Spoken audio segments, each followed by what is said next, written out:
بسم اللہ الرحمن الرحیم۔ میں ہوں رانا عبدالستار انجم اور آپ اس وقت دیکھ رہے ہیں دی کبیرین نیوز۔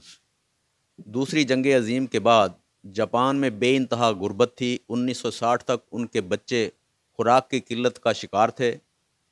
یہ بچے لاغر اور کمزور پیدا ہوتے تھے اور ان کی پرورش میں بھی کمی رہ جاتی تھی، لہٰذا ان کے قد چھوٹے، ہڈیاں کمزور، وزن کم اور رنگ پیلے تھے۔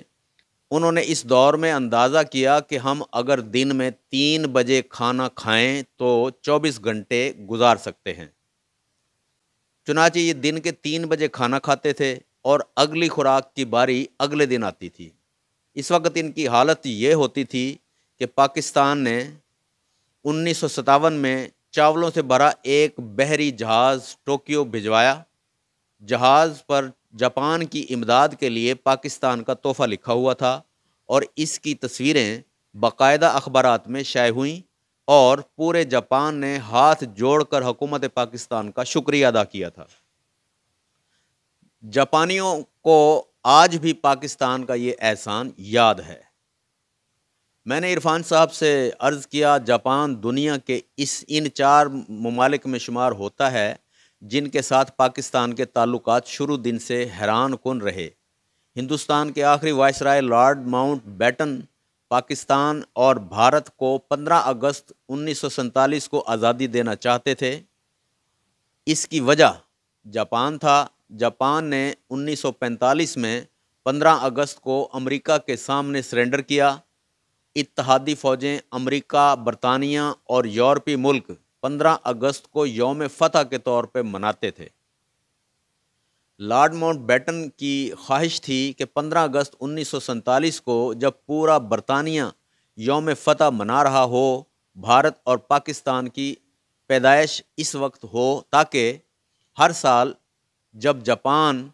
جب ان دونوں ملکوں کے لوگ آزادی کے تقریبات منائیں، اس وقت جاپانی افسردہ ہوں اور یہ کھیل تا ابد جاری رہے۔ یہ منصوبہ جب قائد اعظم کے سامنے پیش کیا گیا تو آپ نے فوراً انکار کر دیا اور قائد کا کہنا تھا کہ ہم اپنا یوم آزادی کسی دوسری قوم کے یوم شکست کے طور پر نہیں رکھیں گے۔ جاپانی آج تک پاکستان کا یہ احسان بھی نہیں بھولے۔ دوسری جنگ عظیم میں شکست کے بعد جاپان نے تاوان ادا کرنا شروع کیا۔ یہ آج بھی امریکہ کو ہر سال $10 بلین ادا کرتا ہے۔ پاکستان کا اس تاوان میں چھٹا حصہ تھا۔ قائد اعظم نے اس وقت اپنا یہ حصہ بھی جاپان کو معاف کر دیا تھا جب ہمارے پاس سرکاری ملازمین کی تنخواہوں کے لیے بھی رقم نہیں تھی۔ جاپان آج تک یہ احسان بھی نہیں بھولے اور پاکستان نے اپنے ابتدائی دنوں میں جاپان کو نقد امداد دی تھی اور جاپان کو آج تک یہ بھی یاد ہے۔